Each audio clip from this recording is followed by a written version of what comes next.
Assalamualaikum warahmatullahi wabarakatuh. Perkenalkan, saya Delia Rismayani dengan NIM 024. Sebelumnya, terhormat kepada Bu Santi selaku dosen pengampu mata kuliah Lembaga Perwakilan.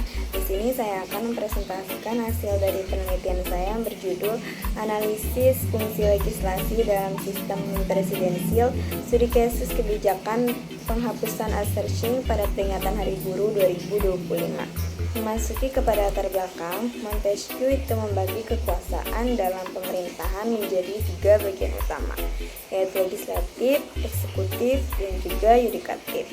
Nah, ketiga kekuasaan ini sebaiknya dijalankan oleh lembaga yang berbeda, baik dalam hal tugas maupun susunannya. Agar apa? Agar tidak terjadinya tumpang tindih dalam kewenangan. Nah, gagasan ini kemudian dikenal dengan istilah trias politika, sebuah konsep yang dipopulerkan oleh Immanuel Kant. Secara etimologisnya, trias itu adalah 3 dan politika berarti kekuasaan. Sehingga trias politika itu berarti 3 pilar kekuasaan. Kekuasaan legislatif itu adalah wewenang untuk merumuskan undang-undang atau rulemaking function. Nah, sedangkan kekuasaan eksekutif itu tugasnya menjalankan undang-undang atau yang telah dibuat atau rule application function. Dan kekuasaan yudikatif itu berperan untuk menyelesaikan pelanggaran hukum melalui proses peradilan atau rule adjudication function. Inti dari gagasan trias politika adalah bahwa kekuasaan sebaiknya tidak dipegang oleh satu pihak saja. Guna apa? Guna mencegah potensi penyalahgunaan wewenang. Selanjutnya, fungsi legislasi itu merupakan kewenangan untuk membentuk undang-undang dan menjadi tugas utama lembaga perwakilan rakyat.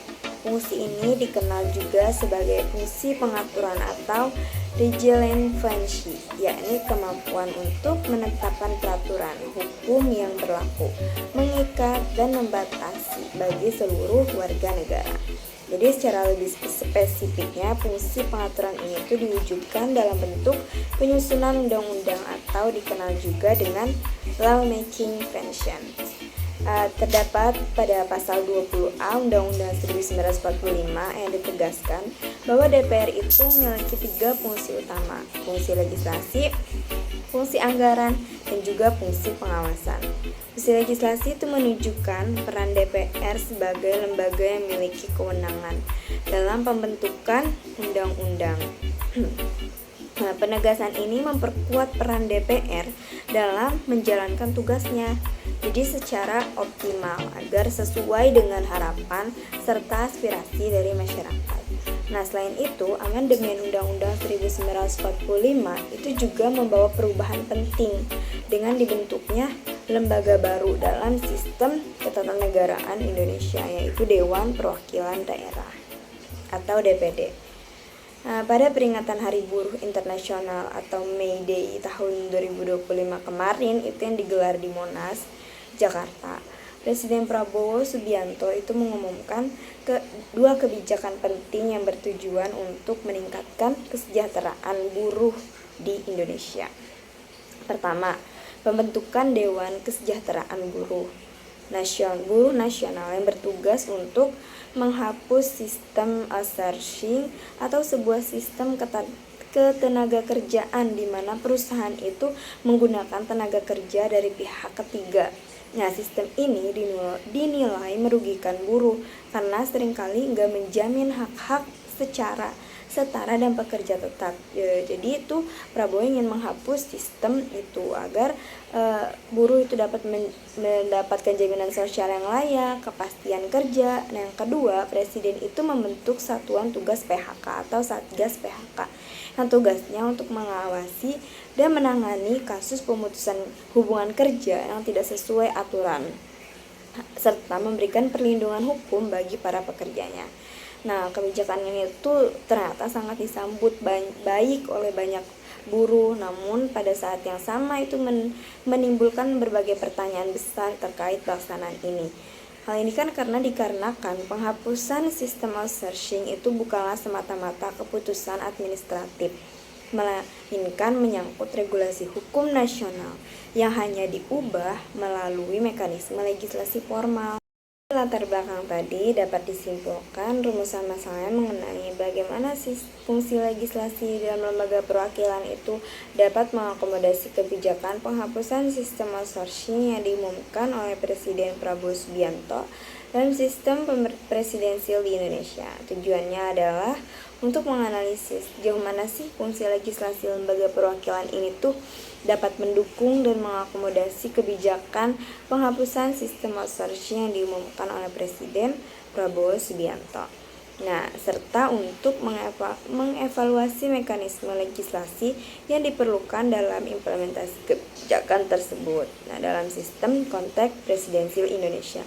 Manfaat penelitiannya ada manfaat teoritis yang diharapkan dapat memberikan kontribusi pada pengembangan pemahaman mengenai fungsi legislasi lembaga perwakilan. Nah, yang kedua itu ada manfaat praktis. Secara praktis, hasil dari penelitian ini tuh diharapkan dapat memberikan wawasan bagi lembaga legislatif atau DPR dan eksekutif. Selanjutnya itu beberapa studi terdahulu itu sudah meneliti sistem outsourcing ini dari berbagai sudut pandang, baik dari hukum, sosial maupun manajerial. Studi yang dilakukan oleh Anak Agung Praputra dan rekan-rekannya pada 2019 itu menekankan pada ketidakpastian hukum dalam pelaksanaan outsourcing, khususnya terkait jenis pekerjaan yang dapat diserahkan, lemahnya posisi pekerja sistem outsourcing dalam hubungan kerja, dan memungkinkan munculnya konflik hubungan dari industri itu. Nah, studi ini tuh menekankan pentingnya reformasi aturan dan penguatan pengawasan pemerintah untuk memastikan perlindungan hukum bagi para pekerjanya agar lebih terjamin. Nah, selanjutnya ada penelitian oleh Imas Masturo tahun 2024. Dia juga sama membahas praktik outsourcing dengan fokusnya itu pada pengaruh terhadap perusahaan dan pekerja, terutama di industri manufaktur. Studi mereka ini menunjukkan bahwa meskipun outsourcing itu efisien dalam hal biaya dan fleksibel tenaga kerja, namun sistem ini menimbulkan ketidaksetaraan kesejahteraan antara pekerja outsourcing dan karyawan tetap, serta berkontribusi pada ketidakstabilan hubungan kerja jangka panjang, terutama setelah diterapkannya Undang-Undang Nomor 6 Tahun 2023. Tidak seperti dua penelitian sebelumnya nih. Penelitian selanjutnya dari Wiwin dan Devi tahun 2022 itu menitik beratkan pada analisis yuridis perlindungan hukum untuk pekerja outsourcing setelah diberikan Undang-Undang Cipta Kerja yang dianggap semakin melegitimasi praktik outsourcing dengan menghilangkan batasan pekerjaan dan lama kontrak. Nah, penelitian itu menyoroti bahwa penghapusan pasal 64 dan 65 serta perubahan pasal 66 untuk ketenaga kerjaan dan meningkatkan peluang eksploitasi dan ketidakadilan terhadap buruh outsourcing. Nah, ketiganya ini tuh sepakat bahwa sistem ini tuh masih menyisakan masalah serius baik dari sisi kepastian hukum, keadilan hubungan kerja, maupun perlindungan hak-hak dasar pekerja. Meskipun masing-masing menitik beratkan pada aspek yang berbeda, yaitu aspek regulatif, normatif, manajerial praktis, dan perlindungan struktur perlindungan hukum. Namun ketiga penelitian ini secara keseluruhan menunjukkan pentingnya reformasi hukum dan pengelolaan hubungan industrial untuk menghadapi tantangan outsourcing di Indonesia.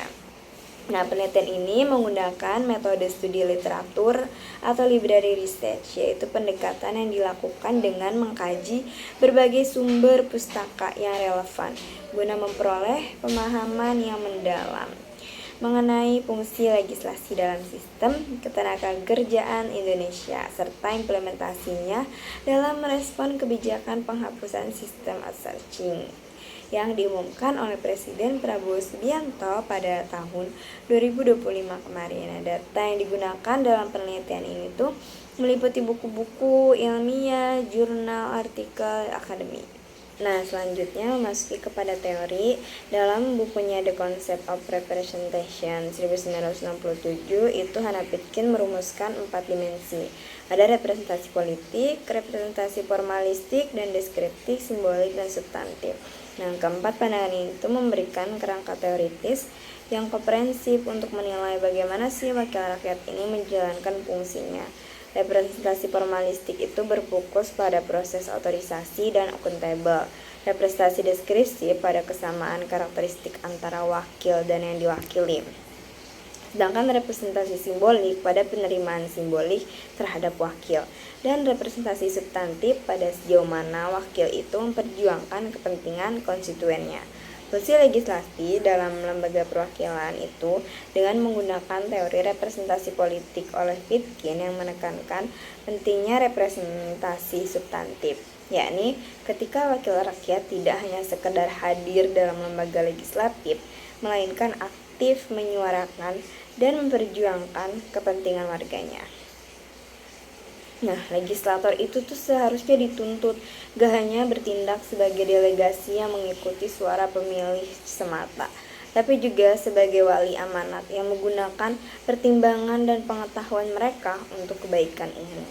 Paradoks antara peran sebagai delegasi dan wali amanat inilah yang menurut Pitkin perlu dijaga keseimbangannya, sebab perwakilan politik adalah hubungan dinamis yang tidak bisa dipaku dalam suatu standar tetap. Hal ini menjadi relevan ketika kita melihat bagaimana sih Presiden Prabowo Subianto pada peringatan Hari Buruh kemarin itu merencanakan penghapusan sistem outsourcing. Namun meski pernyataan tersebut bukan kebijakan legislatif secara langsung, secara politisnya itu mencerminkan adanya bentuk representasi simbolik dan juga substantif.